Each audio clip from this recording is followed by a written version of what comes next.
Hello friend, welcome back to my YouTube channel आस्ट Diggaj academy. Friend, जिस बात ही आपको पता है कि 16 जुलाई से CSJMU यानी कानपुर यूनिवर्सिटी के जो पेपर हैं वो शुरू होने वाले हैं। तो फ्रेंड, आज हम डिस्कस करेंगे BA सेकेंड ईयर के पेपर के बारे में, यानी BA सेकेंड ईयर हिंदी साहित्य। किसी ने हिंदी लिटरेचर लिया होता है, किसी ने हिंदी लैंग्वेज लिया होता है, लेकिन जो लिटरेचर है वो साहित्य है, वो मैं इसका पेपर आपके पास लेके आया हूँ। तो BA सेकेंड ईयर हिंदी साहित्य पेपर 1 ऑब्जेक्टिव। फ्रेंड, यहाँ पर मैं डिस्कस कर देना चाहता हूँ, पेपर आपके दो थे। पहले जो पेपर था आपका रिटन और ऑब्जेक्टिव था, लेकिन कोविड-19 के कारण आपके सब्जेक्टिव और ऑब्जेक्टिव को मिला के जो पेपर 1 बनेगा वो होगा ऑब्जेक्टिव। उसमें भांति भांति के क्या क्वेश्चन आएंगे ये पूरा मैं टॉपिक आपको बता दे रहा हूँ। इसमें से अगर आपने पढ़ लिए तो आपका 90% लाने से कोई नहीं रोक सकता है। फ्रेंड, मैं आपको बता देना चाहता हूँ मोस्ट इम्पॉर्टेंट टॉपिक, क्योंकि हमारे जो मित्र हैं, जो भाई और बहनें हैं, उन्होंने इजी नोट्स भी नहीं ली है और इजी नोट्स मार्केट में इसमें उपलब्ध भी नहीं है। तो उनके पास सिलेबस पहुँचाना, वो अपनी विगत वर्षों की क्लास से कॉपी करके या किसी से मैच करके पढ़ सकते हैं। तो फ्रेंड, उनको मैं महत्वपूर्ण टॉपिक बता दूंगा। आप अगर वो समझ गए तो आप अपनी खोपड़ी में अगर छाप लिए तो आपको ऑब्जेक्टिव में कोई नहीं रोक सकता। ऑब्जेक्टिव में केवल पढ़ना पड़ता है और आपको पढ़ना पड़ता है। उसमें 3 क्वेश्चन आपको गलत करने होते हैं, जिसमें से 1 आपको सही करना होता है। अगर आप वो चीज़ पढ़े हैं, अगर आप वो चीज़ समझे हैं, तो आप अच्छे से समझ पाएंगे कि किस भांति इस बार एक मौका मिलता है, हम लोगों को एक अपॉर्चुनिटी मिली है, हम लोग कुछ नंबर कह सकते हैं। सबसे दूसरी बात, काफ़ी मित्र कंफ्यूजन में है कि सेंटर बाहर जाएगा। ऐसा बिल्कुल नहीं है। मैं अगली वीडियो में आपको डिस्कस कर चुका हूँ, पिछले दिनों की जो वीडियो बनाई थी मैंने, कि आपका जो सेंटर है वो सतह केंद्र रहेगा, यानी जिस स्कूल में आप पढ़ रहे हैं वही आपका सेंटर रहेगा। तो फ्रेंड, बिना किसी समय नष्ट किए चलते हैं। मोस्ट इंपॉर्टेंट टॉपिक क्वेश्चन 2021 जो आपके क्वेश्चन आएंगे वो आएंगे ऑब्जेक्टिव टाइप क्वेश्चन। तो फ्रेंड, हिंदी साहित्य की अगर बात करें तो हिंदी साहित्य 1843 से काफी लोग इसकी शुरुआत मानते हैं, कुछ लोग 1850 से शुरुआत मानते हैं। अगर हम आगे प्राचीन की बात करें तो सरहपा को हिंदी का प्रथम कवि माना जाता है। हिंदी का प्रथम कवि अगर माना जाता है तो वो कौन है? सरहपा। ये नोट करते रहिएगा। और अगर आपको हिंदी साहित्य पढ़ना ही है तो गूगल के लीजिए या class 9 high school first year inter की पढ़ लीजिए, आपको बेसिक से बेसिक सिरा एकदम मजबूत मिल जाएगा। फ्रेंड, यहाँ अगर हम बात करें कि हिंदी साहित्य की BA सिलेबस की, तो मोस्ट इंपॉर्टेंट टॉपिक अगर मैं आपको बता दूं तो अपने पाठ्यक्रम में सम्मिलित कविता, अपने पाठ्यक्रम में सम्मिलित है वो कविताएं हैं। दूसरा टॉपिक आप देख लीजिए भारतेंदु युग। भारतेंदु युग का नाम भारतेंदु किस पड़ा? बच्चे को पता होगा, जिसने हिंदी साहित्य पढ़ा भी होगा, भारतेंदु जी के नाम पर। द्विवेदी युग, इसमें आप पढ़ लीजिएगा। मोटे मोटे तौर पर मैं टॉपिक बताऊंगा, आपको पढ़ना है। अगर आप पढ़ लेते हैं, अगर आप छाप लेते हैं दिमाग में, तो वहाँ आपके जो क्वेश्चन हैं 1 नंबर के, वो अच्छे से आपको क्लियर हो जाएंगे। आपको खुद लगेगा कि मैं पढ़ के गया। पढ़ना अलग बात है, उसको समझना अलग बात है, और उसको हमेशा के लिए माइंड में सेट करना, ये तीनों अलग बातें हैं। तो फ्रेंड, हम आपको बताएंगे कि भारतेंदु युग आपको पढ़ना है, उसके बाद द्विवेदी युग पढ़ना है, उसके बाद में छायावादी युग पढ़ना है, उसके बाद में प्रगतिवादी प्रयोगवादी, जिसे कहा गया है नई कविता का युग, यानी जितने भी युग हैं उसके बारे में आपको पढ़ना है, उसकी विशेषताएं पढ़नी है। जैसे भारतेंदु युग की विशेषताएं, भारतेंदु युग की विशेषताएं ये थी कि जो उस समय की पत्रिकाएं थी, उन्होंने समाज में एक नवीन क्रांति ला दी। जैसे भारतेंदु हरिश्चंद्र की अगर हम बात करें, हरिश्चंद्र जी ने हरिश्चंद्र मैगजीन, कौन सी? हरिश्चंद्र मैगजीन, हरिश्चंद्र मैगनीज, हरिश्चंद्र चंद्रिका जैसी पत्रिकाओं का प्रकाशित किया। ये सब आपको पढ़ने को मिल जाएगा। बेसिक तरह से आप देख लीजिएगा। इसमें आपको भारतेंदु युग, द्विवेदी युग, छायावादी युग और प्रगतिवादी युग, प्रयोगवादी युग और ये सब नई कविता का युग, ये आप सब पढ़ लीजिए। इसके बाद में जो अपने में लेखक हैं, यानी जो राइटर हैं, जो कवि हैं, उनको भी आपको ध्यान से पढ़ना होगा। उनके जीवन से संबंधित आपको क्वेश्चन पूछेगा कि मैथिली शरण जी का जन्म कब हुआ था, आपको 4 डेट दे देगा, आपको पता ही नहीं है तो आप क्या करेंगे?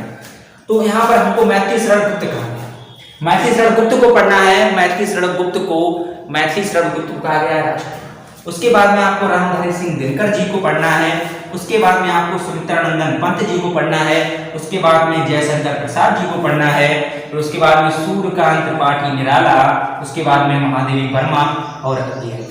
फ्रेंड अज्ञेय एक ऐसे कवि हैं जिनको हमको अच्छे से अगर पढ़ लिए तो क्लास एकदम टेंशन खत्म। अज्ञेय के बारे में अगर हम बात करेंगे तो अज्ञेय का पूरा नाम होता है सच्चिदानंद हीरानंद वात्स्यानंद अज्ञेय। इन्होंने क्या किया, इन्होंने हर 8 साल बाद एक पत्रिका प्रकाशित होती थी जिसे हम लोग कहते थे तार सप्तक। क्या बोलते थे फ्रेंड? तार सप्तक। तार सप्तक का उद्देश्य केवल ये था कि इसमें 8 कवि थे, 8 कवि थे, हर 8 साल बाद यह प्रकाशित होता था।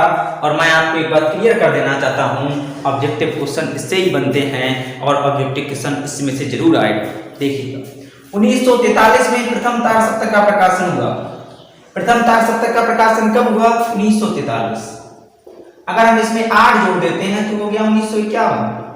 ओके, 7 3 10 1951। प्रथम तार सप्तक का जो प्रकाशन हुआ वो 1943 में हुआ और द्वितीय तार सप्तक का प्रकाशन हुआ वो 1951 में हुआ। फ्रेंड ये हमने जान लिया। अब हमको रुकना नहीं है, ये सब टॉपिक पढ़ना है, इजी नोट्स नहीं है, कोई बात नहीं।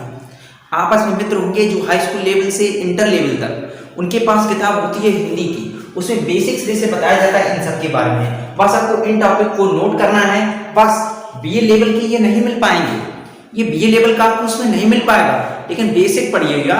और गूगल से बीए का जो सिलेबस है इतिहास का, यानी जो ये है हिंदी साहित्य का, उसे आपको पढ़ना है। फिर इसी के साथ आपको विशेषताएं मतलब उस युग की क्या विशेषताएं थी, भारतेंदु युग की, द्विवेदी युग की, छायावादी की, प्रगतिवादी, प्रयोगवादी, नैतिकता का युग, क्या विशेषताएं थी, उसकी क्या क्वालिफिकेशन थी। हर एक समय जब गांधी जी थे तो उनकी एक अलग विशेषता थी, उन्होंने किस प्रकार शासन सत्ता का खुले से विरोध किया, किस तरीके से उन्होंने शस्त्र न उठाने की प्रतिज्ञा ली।